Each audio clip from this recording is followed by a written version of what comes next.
So I'm here to give you some tips on safely changing lanes and merging.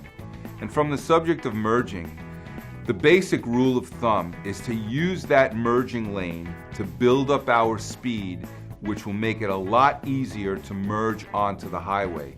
We don't want to come to the end of that merging lane and have our car at a full stop, because then it's going to be much harder getting on the highway because the cars that are on there are traveling at a greater rate of speed. So what you want to do is you want to build up your speed in that merging lane. You want to check your mirror so that you're sure that you have a good safe gap in which to merge onto. And then right before you make that merge onto the highway, turn your head over your shoulder. Make sure you take the blind spot out of it, and then when it's safe and you have enough room, then you're going to get your car onto the highway.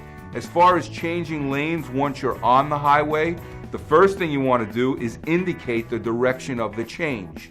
So if you're going to change lanes to the left, you have to put your signal on to the left, giving the other cars around you the idea of what you intend to do.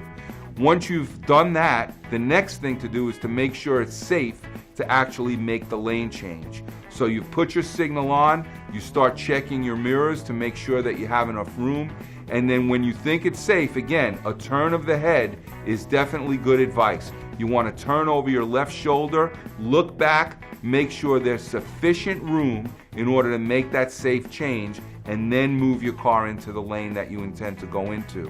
When do you come back to the right lane after you've made the lane change? The rule of thumb for that is that you need to see the entire vehicle that you've passed in your rear view mirror before it's safe to move back into the right lane. So again, you put your signal on right, make your indication of where you want to go, check your rear view mirror, and when you can see that entire car in the rear view mirror, then it's safe to move back to the right lane. And those are some good tips on merging and changing lanes.